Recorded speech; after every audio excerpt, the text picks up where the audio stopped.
Have you ever wondered why Africa is called Africa? Where did that name even come from? Was it the name given by the people who lived on the continent, or by outsiders? And more importantly, did Africa once have a hidden name, a name lost in time, erased by colonizers, buried beneath maps, and rewritten history? Today, we're going to uncover something deeper than geography. We're going to uncover identity, legacy, and a spiritual mystery hidden in plain sight. Welcome to our channel, where we bring ancient stories to life, from the Bible to the bones of the motherland. Now let's journey together. Let's begin with a simple but powerful truth. The people who originally lived on this land we now call Africa never used that name. They didn't need it. They already had names, not just for their villages, but for the very soul of their lands. They had languages older than Latin, kingdoms that stood tall long before Rome rose, and spiritual systems rooted deep in nature, ancestry, and God. This land was not one nameless mass. It was a continent of civilizations, each with identity, purpose, and pride. There was Kemet, the land of black wisdom; Nubia, strong and skilled; Axum, a Christian empire before Europe even heard of Christ; Carthage, a North African power feared by Rome; and Punt, often called God's land. These weren't just places. They were living legacies. So how did they all become simply Africa? Where did that word come from? And who gave it? To find the truth, we must leave behind the maps written by outsiders and go back. Back to the days of the empires. Back to the scriptures. Back to the roots of our identity before it was renamed. The most popular theory is that the name Africa came from the Romans. Around 146 BC, after defeating the great North African city of Carthage, modern-day Tunisia, the Romans named the region Africa Terra, meaning land of the Afri. The Afri were a Berber tribe that lived in North Africa. But here's the problem. That name only referred to a small part of northern Africa, not the whole continent, not sub-Saharan Africa, not Ethiopia, not West Africa, not Central or Southern Africa. Yet over time, as European explorers and colonizers moved across the land, they began to apply the name Africa to the entire continent. It was a foreign label, a name that grew in power, while the names Africa once called herself were pushed aside, forgotten, or erased. Now let's take a moment to look beneath the surface, beyond modern maps and colonial names. Before the continent was renamed by outsiders, what did Africans call their land? Let's go deeper to find out. Number 1. Alkebulan. One of the oldest known names for Africa is Alkebulan. In many ancient African traditions, this name means Mother of Mankind, or Garden of Eden.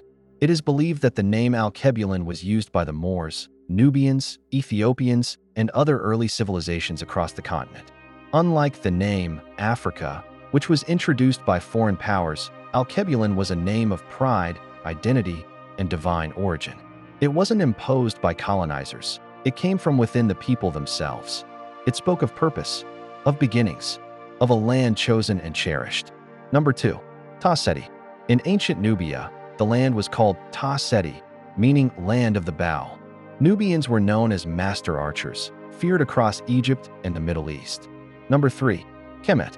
In what we now call Egypt, the ancient name was Kemet, meaning land of the blacks, or black land. Not because of the soil, but because of the people. Kemet was a land of scholars, pyramids, mathematics, and medicine, long before Greece or Rome rose to power. Number 4. Punt. Many ancient texts, including Egyptian records, spoke of Punt, often called God's land. This mysterious land is believed by many scholars to have been in the Horn of Africa, modern-day Somalia, Ethiopia, or Eritrea. In the Bible, this land echoes the greatness of Cush and Ethiopia. With that said, let's now turn to the most powerful source of all, the scriptures. Because long before the world called this land Africa, the Bible had powerful names for this sacred continent. Number 1. Cush. The land of Cush is one of the earliest regions mentioned in the Bible. In Genesis 2 verse 13, it says, "The name of the second river is Gan. It winds through the entire land of Cush." Cush was the son of Ham, who was the son of Noah. This region is widely believed to be present-day Sudan, South Sudan, and parts of Ethiopia. Contrary to some later misconceptions, Cush was not a cursed land. In fact, the people of Cush were known to be strong, respected, and often praised for their might, leadership, and wisdom. Number 2. Ethiopia. In the King James Bible, Ethiopia is mentioned over 40 times. But in the original Hebrew, the word used is Cush. It was later translated to Ethiopia by Greek and Latin scholars. In Psalm 68 verse 31, we read, "Princes shall come out of Egypt. Ethiopia shall soon stretch out her hands unto God." Ethiopia was seen as a spiritual nation reaching toward God. Number 3. Sheba. The Queen of Sheba visited Solomon with gold, spices, and wisdom. Many believe she came from modern-day Ethiopia or Yemen. Africa was not just a continent of riches, it was a continent of revelation.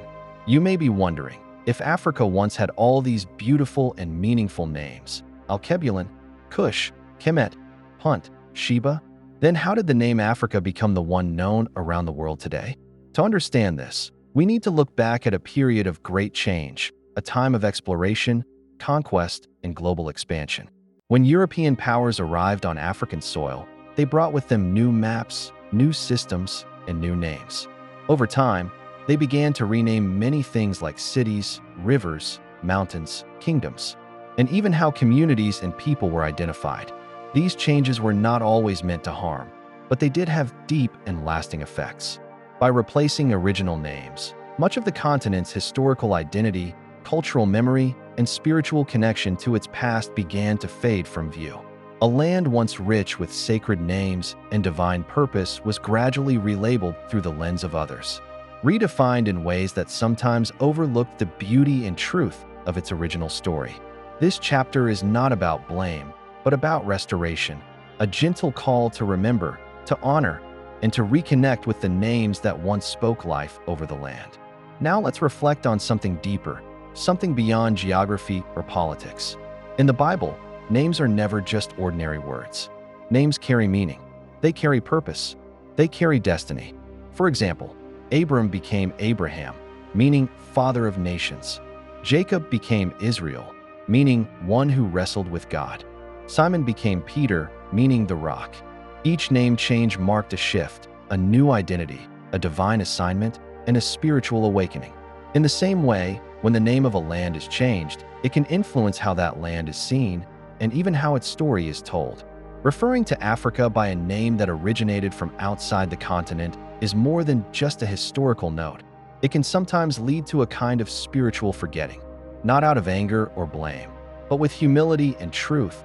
We must acknowledge the fact that Africa had names of deep meaning long before Africa became common. Remembering those names is a way of reconnecting with our roots, our purpose, and the beauty of who we truly are. Here's a question I'd love us to explore. Did you know that many ancient scholars, and even modern-day Bible teachers, believe that Africa holds a prophetic role in the end times? Let's look at the evidence.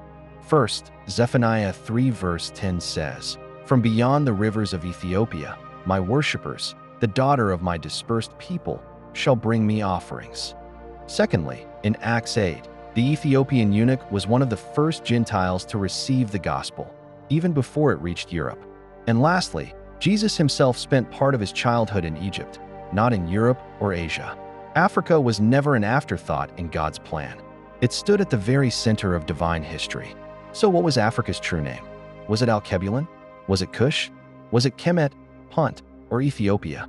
The truth is, Africa has had many names. Each one carried a part of the story.